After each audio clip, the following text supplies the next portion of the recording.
sometimes old sayings from various books and so on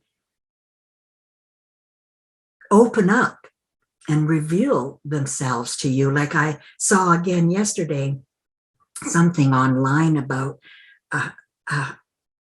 I'm going to paraphrase very poorly, but a time for all seasons. There's a time for work and there's a time for rest, and so on and so forth. And I believe it actually came from the Bible.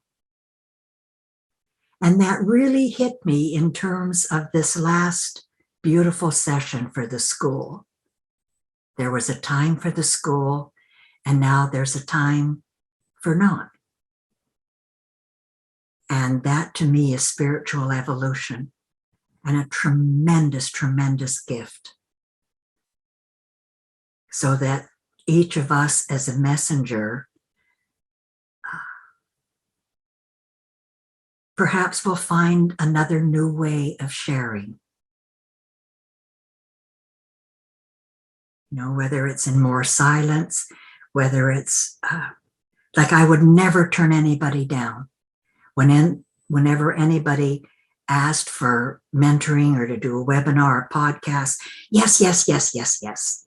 That was just the way I operated, because it took a while, again, in those early days when we moved off the island, to actually get some work to be able to share the principles and earn a bit of a living.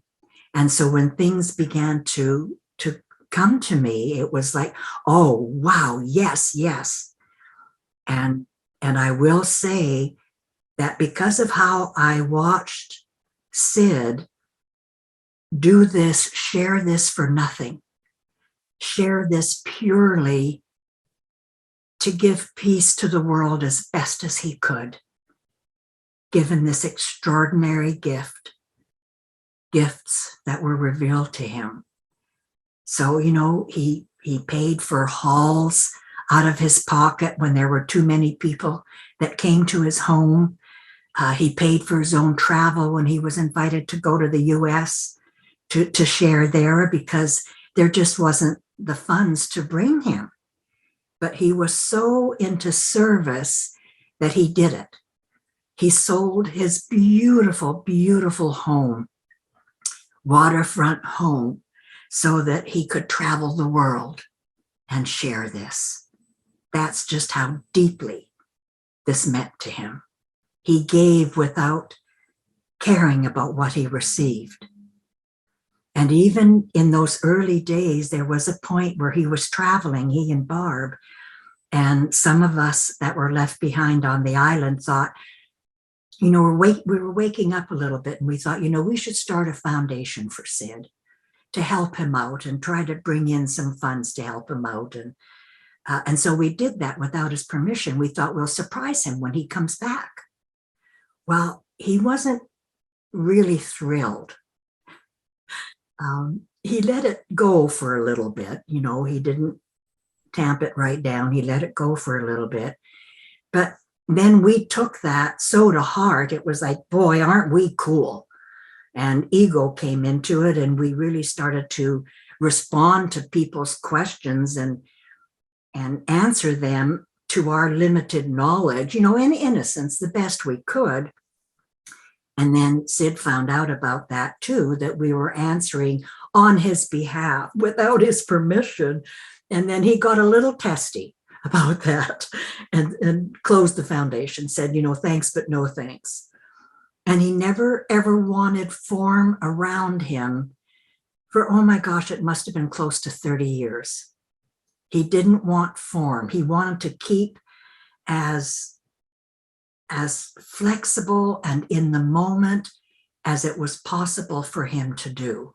No form, because people get attached to form, and soon you've got rituals and dogma.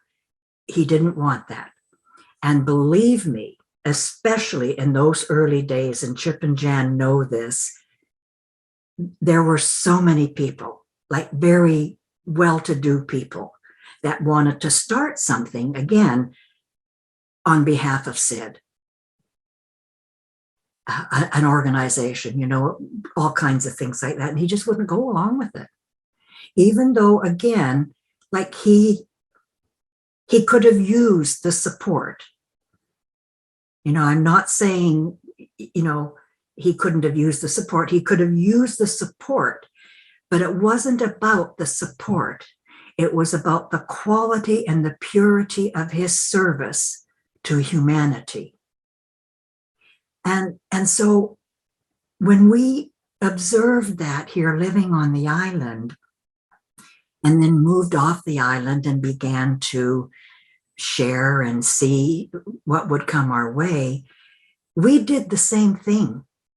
There were many, many times in those early years where I was just thrilled to be offered an opportunity to go somewhere and share, but they couldn't reimburse me.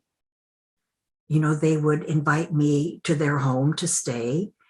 Sometimes they might be able to pay for the airfare, and that was it. And I was thrilled. I was thrilled to be able to just share.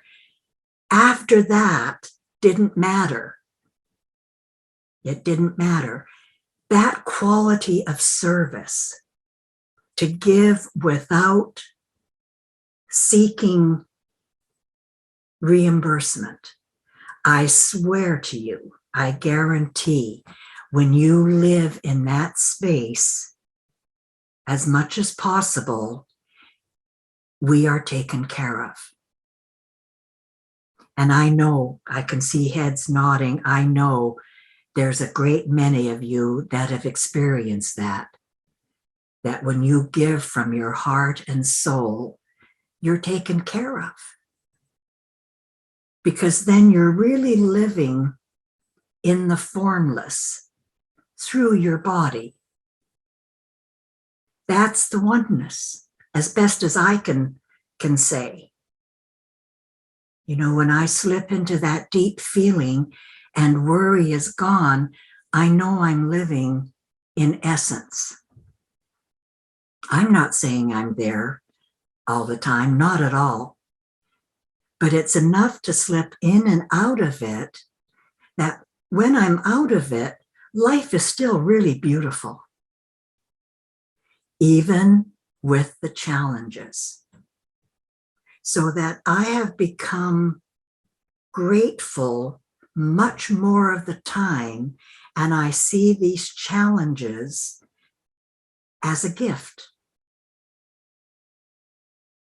That it's given me freedom to find a new way to share without doing.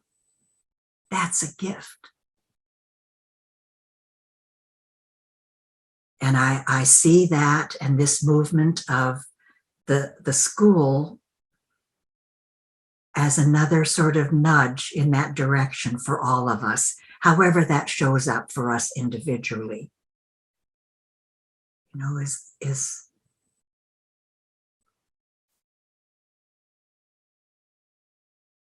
that listening.